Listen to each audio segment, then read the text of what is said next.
अस्सलाम वालेकुम। पहले तो मैं थोड़ा-सा बैकग्राउंड देता चलूँ कि जैसा कि आपने टाइटल तो पढ़ लिया होगा, तो मैंने एक स्क्रिप्ट लिखी थी। मैंने सोचा था कि लोगों में अवेयरनेस फैलाई जाए क्योंकि ये एक बड़े मसलों में से एक बड़ा मसला है वाक़ई। तो इसके लिए मैंने सोचा था कि एक अच्छी सी वीडियो बनाऊँगा उसमें एडिट वगैरह करके, लेकिन बहरहाल वो हो नहीं सका क्योंकि मेमोरी कार्ड में थोड़ा मसला आ गया था। तो मैंने सोचा प्रेजेंटेशन मौजूद है तो क्यों ना मैं आपके सामने इसको प्रेजेंट करूं और अ, जो मैंने तैयारी की है वो मैं आपके सामने रखूं। तो स्टार्ट करते हैं कि जैसा कि हमें पता है कि कोई भी काम करने के लिए, जैसे बातचीत करना, कम्युनिकेशन, ट्रांसपोर्ट वगैरह, कोई भी काम अंजाम देने के लिए एनर्जी की ज़रूरत होती है। ये वही एनर्जी है जिसे ना तो डिस्ट्रॉय किया जाता है और ना ही इसे क्रिएट किया जा सकता है। ये पूरी कायनात में फैली रहती है, कांस्टेंट रहती है, और हम इंसान इसी एनर्जी का इस्तेमाल करके इसे इलेक्ट्रिकल एनर्जी में कन्वर्ट करते हैं, यानी कि इलेक्ट्रिकल एनर्जी में जनरेट करते हैं। तो और मैंने यहाँ पे एक लाइन लिखी थी जो कि ज़ाहिर है अभी सूट नहीं करेगी, लेकिन मैं फिर भी पढ़ के सुनाता हूँ कि भाई वाह कितनी अच्छी बात है, क्या खूब इंसानों ने तरक्की कर ली है, लेकिन ये तरक्की सालाना एयर पोल्यूशन की वजह से 7 मिलियन लोगों को मौत के घाट उतार देती है। जी, या तो इंसान वापस लोटा लेके खेत में बैठने वाले वक्त में वापस चला जाए, या तो इस बड़े मसले का हल ढूंढे। और कुछ लोग कहते हैं, जो हल देते हैं वो कहते हैं सबसे बेस्ट है कि पूरी दुनिया को एटॉमिक एनर्जी फराहम की जाए, पूरी दुनिया में तरह तरह के न्यूक्लियर पावर प्लांट्स लगाए जाएं। इससे दो फ़ायदे होते हैं, मतलब दो बड़े फ़ायदे। इससे ये है कि पहले तो हमारे एटमॉस्फेयर में कोई भी एमिशन गैस नहीं मौजूद होगी। जहरीली गैस जो कि सब्सटेंस होते हैं, अगर हम इसे इन्हेल करें तो आसानी से लंग्स में चले जाते हैं और मुख्तलिफ़ किस्म की बीमारियां इससे वजूद में आती हैं। और जैसा कि मैंने बताया, सालाना लोग फॉसिल फ्यूल जलाने की वजह से मरते हैं। अगर हम न्यूक्लियर एनर्जी का इस्तेमाल करेंगे तो इससे अमवात भी कम होंगी। कितनी होंगी? मुश्किल से एक आध बंदा सालाना मरेगा। तो क्या ये वाकई इतनी आसान चीज़ है? अगर इतनी आसान है तो हम इसको अभी तक हमने किया क्यों नहीं? पूरी दुनिया को एटॉमिक क्यों नहीं बनाया? तो इसके आइए हम प्रो एंड कॉन्ट्रा यानी प्रो एंड कॉन आर्गूमेंट्स देखते हैं और समझते हैं कि किस तरीके से हम न्यूक्लियर एनर्जी का इस्तेमाल करके इलेक्ट्रिसिटी को जनरेट करते हैं। सबसे पहले हमारे पास जो है 3 तरह की कैटेगरीज़ होती हैं जिनसे हम इलेक्ट्रिसिटी जनरेट करते हैं। पहला है फॉसिल फ्यूल, दूसरा रिन्यूएबल एनर्जी और तीसरा जो nuclear energy. Fossil fuel, fossil का जो लफ्ज़ है ये आता है लैटिन ज़बान से, जिससे कहते हैं फॉसिलस। फॉसिलस माने टू डग आउट, खोद के निकालना।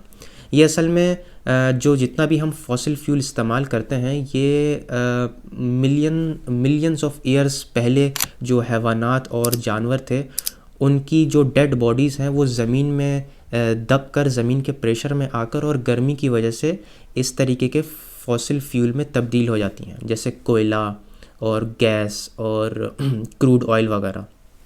और इन्हीं को हम खोद के निकालते हैं, यानी कि इन्हें we dug them out and we use them as fuel. तो इसीलिए इसे फॉसिल फ्यूल कहते हैं। और दूसरा जो है हमारे पास है रीन्यूएबल एनर्जी। रीन्यूएबल एनर्जी मतलब ये एनर्जी कभी ख़त्म नहीं हो सकती, इसे हम बार बार रिन्यू करते रहते हैं। मिसाल के तौर पे जैसे सोलर एनर्जी। सोलर एनर्जी कहाँ से आती है? इससे हम सूरज की एनर्जी को इस्तेमाल करके फिर उसे इलेक्ट्रिसिटी में कन्वर्ट करते हैं। अब जाहिर है सूरज तो ख़त्म नहीं होगा। हाँ ठीक है, 4.5 बिलियन ईयर्स के बाद वो भी अपना रन आउट हो जाएगा फ्यूल से और वो भी तबाह हो जाएगा, लेकिन जब सूरज ही नहीं रहेगा तो हम भी नहीं रहेंगे। यानी कि जब तक सूरज है हम लोगों की ज़िंदगी ज़मीन पर बाकी है और हम उसे लिमिटलेस इस्तेमाल कर सकते हैं एज अ फ्यूल। और इसी तरीके से रीन्यूएबल एनर्जी में विंड एनर्जी आती है और हाइड्रो पावर है, जियोथर्मल है, यानी जियोथर्मल जो ज़मीन की गर्मी से हम उसका इस्तेमाल करके इलेक्ट्रिसिटी बनाते हैं, और इस तरीके से बियोमास है। और तीसरा यहाँ पे है न्यूक्लियर एनर्जी, जिनकी हम बात करेंगे, जो आज हमारा टॉपिक है। तो दोस्तों ये एनर्जी एटम के कोर यानी न्यूक्लियस से हासिल की जाती है। एक एलिमेंट होता है यूरेनियम करके, उसके न्यूक्लियस को हम स्प्लिट करते हैं और उस न्यूक्लियस के स्प्लिट करने के नतीजे में एनर्जी खारिज होती है हीट की सूरत में, और उसी हीट का हम इस्तेमाल करते हैं। और ये जो एलिमेंट यूरेनियम है, इसका जो न्यूक्लियस यानी कि कोई भी न्यूक्लियस जो होता है न्यूट्रॉन और प्रोटॉन से बना रहता है। तो इन प्रोटॉन और न्यूट्रॉन को जो फोर्स है जो इकट्ठा रखती है, इनको एक साथ रखती है, वो है the most strongest fundamental force of the universe, जिसे हम स्ट्रॉन्गेस्ट फोर्स कहते हैं। तो यहाँ पे सवाल ये पैदा होता है कि हम इस इतनी बड़ी स्ट्रॉन्गेस्ट फोर्स यानी कि कायनात की इतनी ज़्यादा ताकतवर ताकत का इस्तेमाल करके हम इलेक्ट्रिसिटी से कैसे जनरेट करते हैं। अगर मैं सच कहूँ तो हम कुछ भी नहीं करते, हम इस ताकत का इस्तेमाल करके सिर्फ पानी गर्म करते हैं, बस दैट्स इट। क्या मतलब है मेरा? आइए हम अपना ज़रा एक बॉइलिंग रिएक्टर बनाते हैं। वैसे तो कई रिएक्टर्स मौजूद हैं, लेकिन हम बॉइलिंग रिएक्टर बनाएंगे अपना न्यूक्लियर पावर प्लांट, और इसमें देखेंगे कि किस तरीके से हम इलेक्ट्रिसिटी जनरेट कर सकते हैं। तो हमें चाहिए एक रिएक्टर वेसल, कंडेंसर चाहिए, टरबाइन चाहिए, इलेक्ट्रिक जनरेटर चाहिए और एक वाटर पंप चाहिए। अब फ्यूल चाहिए हमें, जाहिर है किसी चीज़ को इस्तेमाल करने के लिए स्टार्ट तो देना पड़ता है, फ्यूल तो चाहिए, बिना फ्यूल को कैसे चलेगा। तो हम यहाँ पे लेंगे यूरेनियम को। हमने यहाँ पे असल में यूरेनियम 235 होता है, इसे प्रोसेस्ड करके इस्तेमाल किया जाता है। तो हमने यहाँ पे यूरेनियम लिया 235 फॉर एग्ज़ाम्पल, और इस यूरेनियम को हमने रॉड की शक्ल में पैक कर दिया, कॉम्पैक्ट कर दिया, और इसे कंडेंसर में रख दिया, और सॉरी कंडेंसर में नहीं, वेसल रिएक्टर में बीच में रख दिया एज अ फ्यूल। तो इसे हम कहते हैं फ्यूल रॉड्स। अब यहाँ जो रिएक्शन होगा, इससे मॉडरेटर की ज़रूरत है, जाहिर है कंट्रोल करने के लिए एक चौकीदार तो हमें चाहिए ना। तो हम क्या करेंगे, इस पानी के पाइप को जोड़ देंगे और इस रिएक्टर वेसल को पानी से भर देंगे। ये पानी हमारा मॉडरेटर और कूलेंट की तरह काम करेगा। इससे क्या होगा, जो हमारा चेन रिएक्शन आगे शुरू होने वाला है वो एफिशिएंसी के साथ काम करेगा। ठीक है, अब इसको स्टार्ट करना है। इसको स्टार्ट कैसे करें? इसे स्टार्ट करने के लिए हमें न्यूट्रॉन को शूट करना पड़ता है यूरेनियम के एटम पर, और जब ये न्यूट्रॉन यूरेनियम के न्यूक्लियस से टकराता है तो इस न्यूक्लियस को स्प्लिट कर देता है, तोड़ देता है, तबाह कर देता है। तो जब ये न्यूक्लियस एक दूसरे से अलग होते हैं, स्प्लिट होते हैं, तो एनर्जी खारिज होती है और मज़ीद 2 या 3 न्यूट्रॉन्स निकल के जाते हैं, और ये मज़ीद न्यूट्रॉन्स जाके दूसरे न्यूक्लियस को हिट करते हैं, और इस तरीके से एक चेन रिएक्शन शुरू होता है। तो न्यूक्लियस के जो स्प्लिट होने से जो गर्मी निकली है, वो गर्मी असल में पानी को बॉयल करती है और पानी स्टीम की सूरत में तब्दील हो जाता है। तो ये जो स्टीम है फिर ये टरबाइन की तरफ जाता है और इसे टरबाइन को तेज़ी से घुमाने लगता है। इसके घूमने की वजह से जो मैकेनिकल एनर्जी है, फिर टरबाइन के आगे जो जनरेटर लगा रहता है, ये इस मैकेनिकल एनर्जी को की मदद से इलेक्ट्रिसिटी को जनरेट करता है, और फिर हम घर में बैठ के आराम से टीवी पर मिस्टर बीन वगैरह देखते हैं। और ये जो आपको कूलिंग टावर नज़र आ रहा है जिसके अंदर से आप स्मोक निकलता हुआ देख रहे हैं, ये दरअसल में स्मोक नहीं, ये वाटर वेपर है। ये सिस्टम के अंदर जो एक्स्ट्रा हीट होती है वो उस हीट को वाटर वेपर की सूरत में इस कूलिंग टावर के ज़रिए बाहर फेंक देता है। और ऐसा करना ज़रूरी है, क्योंकि अगर हम ऐसा नहीं करेंगे तो हमारा जो सिस्टम है वो ओवर हीट हो जाएगा और फिर एक्सप्लोजन वगैरह हो सकता है। तो इसीलिए इस तरीके का कूलिंग टावर हमें रखना ज़रूरी है, और ये बिल्कुल सेफ़ है। कोई इससे एमिशन गैसेस वगैरह नहीं होती, ये कोई कार्बन डाइऑक्साइड नहीं है, ये सिर्फ वाटर वेपर है जो कि टोटली सेफ है। तो कुल मिला के ये हमारा न्यूक्लियर पावर प्लांट है, जिससे हम इस तरीके से इलेक्ट्रिसिटी को जनरेट करते हैं, जिससे ना कोई एमिशन गैस पैदा होती है और ना ही कोई जानलेवा सब्सटेंस फ़िज़ा में पैदा होता है जो आसानी से हमारे फेफड़ों में जा सकता है और तरह तरह की बीमारियां पैदा कर सकता है, जैसे कैंसर, हार्ट अटैक और रेस्पिरेटरी सिस्टम को डैमेज कर सकता है। तो जैसा कि मैंने इंट्रो में बताया कि फॉसिल फ्यूल जलाने की वजह से 7 मिलियन से ज़्यादा सालाना अमवात होती है। तो न्यूक्लियर एनर्जी के बारे में क्या ख्याल है? कोई रिपोर्ट वगैरह इस बारे में क्या कहती है? तो अगर हम फरवरी 2022 को रिलीज़ होने वाली स्टैटिस्टिक्स पर नज़र डालें तो हमें पता चलता है कि 1 टेरावाट आवर एनर्जी की प्रोडक्शन में जो हम फॉसिल फ्यूल जला के करते हैं, उसमें तकरीबन 1 टेरावाट एनर्जी की प्रोडक्शन में तकरीबन 33 अमवात होती हैं।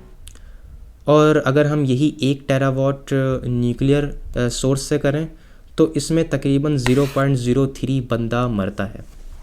यानी ये हुआ कि अगर हम 1 को 0.03 में डिवाइड करें तो हमारे पास आता है तकरीबन 33 कुछ नंबर आते हैं। यानी अगर हम 33 टेरावाट आवर एनर्जी प्रोड्यूस करेंगे न्यूक्लियर सोर्स से, तो तब जाके कहीं एक बंदा मरेगा। है कमाल है कि नहीं? लेकिन आइए अब इस तस्वीर का दूसरा रुख भी देखते हैं। 1951 से अब तक न्यूक्लियर रिएक्टर से होने वाले हादसात की तादाद कुल 30 बताई जाती है, जिनमें शर्नोबिल और फुकुशिमा, शर्नोबिल यूक्रेन और फुकुशिमा जापान में सरे फहरिस्त हैं। ये 2 बड़े हादसात हैं जो बड़े हादसात समझे जाते हैं न्यूक्लियर एनर्जी की प्रोडक्शन में। शर्नोबिल में होने वाला जो एक्सप्लोजन था उसकी 3 बड़ी वजूहात बताई जाती हैं। पहला ये कि रिएक्टर की टेक्नोलॉजी जो थी वो बहुत पुरानी हो गई थी, और दूसरा इमरजेंसी या हंगामी हालत के लिए नाकिस तैयारी, और तीसरा गवर्नमेंट की सुस्ती और काहली। इसमें तकरीबन 31 लोग फौरी तौर पे जाबाक हो जाते हैं। और लेकिन इसमें बड़ी बात क्या है, फैक्ट्रीज़ वगैरह में तो आग लगती रहती हैं, एक्सप्लोजन होता रहता है, वहाँ पे बंदे मरते रहते हैं। तो इस वजह से हम न्यूक्लियर एनर्जी की प्रोडक्शन को पूरी तरीके से बंद तो नहीं कर देंगे। दोस्तों यहाँ पे जो मसला बड़ा है वो एक्सप्लोजन नहीं है, बल्कि एक्सप्लोजन के बाद निकलने वाली रेडिएशन, जो कि मुख्तलिफ़ किस्म की बीमारियाँ पैदा कर सकती हैं। वो जो ख़तरनाक शुआएँ होती हैं उनका एक लॉन्ग टर्म इफ़ेक्ट होता है इधर माहौल पर। तो हू के मुताबिक अगर हम रिपोर्ट को देखें, हू के मुताबिक लॉन्ग टर्म डेथ्स में तकरीबन 4000 से ज़्यादा अमवात और मज़ीद फ्यूचर में हो सकती हैं। और इसके अलावा अगर हम दूसरा बड़ा हादसा देखें जो कि फुकुशिमा 2011 में हुआ था, यहाँ पे दोस्तों टेक्नोलॉजी भी बहुत आला किस्म की थी और गवर्नमेंट का रिस्पांस भी बहुत अच्छा था, लेकिन फिर भी इधर धमाका हो जाता है। इसकी क्या वजह है? इसकी वजह दोस्तों कुछ और ही है। वो ये कि 11 मार्च 2011 को जापान में एक बहुत बड़ा ज़लज़ला आता है और उसके बाद एक सुनामी आता है जिसकी लहरें तकरीबन 14 मीटर तक बुलंद थीं। तो इस वजह से जो रिएक्टर को ठंडा करने वाला सिस्टम था, इस सुनामी की वजह से वो सिस्टम तबाह हो जाता है और जो रिएक्टर है वो ओवर हीट होके मेरे ख्याल में हाइड्रोजन एक्सप्लोजन होता है, उसके अंदर कोई एक ऐसा केमिकल रिएक्शन शुरू हो जाता है जिसकी वजह से हाइड्रोजन एक्सप्लोजन होता है और इस तरीके का धमाका हमें देखने को मिलता है। इसमें तकरीबन 570 से ज़्यादा अफराद की मौत हो जाती है। अजीब बात नहीं है? इसके अंदर हमारे पास टेक्नोलॉजी भी थी, गवर्नमेंट का रिस्पांस भी ज़्यादा था, लेकिन फिर भी 570 से ज़्यादा लोग मारे गए। तो इन अमवात की वजह रेडिएशन नहीं थी और ना ही एक्सप्लोजन था। इसकी वजह कुछ और ही थी कि गहमा गहमी में आकर, साइकोलॉजिकल दबाव में आकर, स्ट्रेस में आकर लोगों की अमवात हो जाती है और इसमें मरने वाले ज़्यादातर बड़ी उम्र के लोग शामिल होते हैं। और इसका लॉन्ग टर्म इफ़ेक्ट बताया जाता है कि 1000 लोगों की और मौत हो सकती है फ्यूचर में। और रेडिएशन से मरने वाला सिर्फ एक वर्कर है जिसकी रिपोर्ट जो 2018 में शाया की गई। तो इसी वजह से कहीं न्यूक्लियर प्लांट्स को बंद किया जा रहा है और तो कहीं मज़ीद इसे मुख्तलिफ़ जदीद टेक्नोलॉजीज़ के साथ आगे बढ़ाया जा रहा है। एक एनालिसिस के मुताबिक जर्मनी में न्यूक्लियर प्लांट्स को बंद करने के बाद और पूरी तरीके से फॉसिल फ्यूल से इलेक्ट्रिसिटी जनरेट करने के नतीजे में एयर पॉल्यूशन हुआ और उसमें 2010 के बाद 1100 लोगों की अमवात हो जाती है। और लोगों का कहना है कि हम इन लोगों की जानों को बचा सकते थे अगर हम न्यूक्लियर एनर्जी का मुसलसल इस्तेमाल करते रहते बजाय फॉसिल फ्यूल के। न्यूक्लियर प्लांट्स को बंद करने की वजह ये भी थी, जैसा मैंने बताया, कि पुरानी टेक्नोलॉजीज़, क्योंकि वो सारे प्लांट्स वगैरह पुराने थे तो एक्सप्लोजन के ख़तरे से बचने के लिए उसे बंद किया गया। और ज़ाहिर है कि वेस्ट में अगर हम देखें तो न्यू प्लांट्स, इन पुराने रिएक्टर्स को न्यू प्लांट्स से रिप्लेस करना ये थोड़ा एक्सपेंसिव होता है। इसके बरस अगर हम एशिया में देखें, जैसे इंडिया, रशिया और चाइना वगैरह, ये लोग मुनासिब कीमत पर प्लांट बनाने के काबिल हैं। और तीसरा जो इसका साइड इफ़ेक्ट बताया जाता है, जो तीसरा सबसे बड़ा प्रॉब्लम है, वो है दोस्तों यहाँ पे न्यूक्लियर एनर्जी का सबसे बड़ा चैलेंज रेडियो एक्टिव वेस्ट। अब रेडियो एक्टिव वेस्ट दोस्तों यहाँ पे एक बाय प्रोडक्ट होती है जो कि न्यूक्लियर फिजन, जब हम एटम को स्प्लिट करते हैं इसे न्यूक्लियर फिजन कहते हैं। तो न्यूक्लियर फिजन के नतीजे में ये एक बाय प्रोडक्ट है जिसे रेडियो एक्टिव वेस्ट कहते हैं। जब न्यूट्रॉन यूरेनियम के न्यूक्लियस से टकराता है तो ये स्प्लिट होने के बाद 2 नए एलिमेंट्स खारिज करता है, और ये एलिमेंट्स इतने अनस्टेबल होते हैं तो ये स्टेबल होने के लिए मुख्तलिफ़ किस्म की शुआएँ खारिज करते रहते हैं जब तक कि ये स्टेबल ना हो जाएं। और ये शुआएँ जो होती हैं ज़ाहिर है नुकसानदेह होती है, और इसे सेफ़ तरीके से ज़मीन के अंदर दबाना लाजमी होता है। तो ये जो रेडियो एक्टिव पार्टिकल्स होते हैं ये ख़तरनाक इसलिए भी होते हैं कि ये हमारे डीएनए और सेल्स को डैमेज कर सकते हैं, जिससे अगेन मुख्तलिफ़ किस्म की ख़तरनाक बीमारियां, कैंसर्स, हार्ट अटैक वगैरह हो सकता है। और ये कहा जाता है कि अगर ये एलिमेंट्स ज़मीन या पानी में शामिल हो जाएं तो पूरे के पूरे माहौल को मुतासिर कर सकते हैं। तो इसीलिए हम इसे अच्छे तरीके से ज़मीन के अंदर दफना देते हैं, महफूज कर लेते हैं। लेकिन यहाँ पे एक सवाल होता है कि इस तरह के टॉक्सिक एलिमेंट्स तो और भी कई फैक्ट्रीज से निकलते हैं, और वो ऐसे टॉक्सिक होते हैं वो हमेशा के लिए जहरीले रहते हैं। ये रेडियो एक्टिव की अगर हम मिसाल लें तो रेडियो एक्टिव वेस्ट का जो 3% होता है वो 1000 से 10,000 साल तक डेंजरस तस्लीम किया जाता है। वो ख़तरनाक रहता है, रेडियो एक्टिव शुआएँ खारिज करता रहता है। और बाकी जो इसका 97% हिस्सा है वो तकरीबन मेरे ख़्याल में 10 साल तक डेंजरस रहता है। उसके बाद इसकी जो इंटेंसिटी है उसमें कमी आ जाती है, तो फिर इसको अच्छे तरीके से ज़मीन के अंदर दबाया जा सकता है महफूज तरीके से।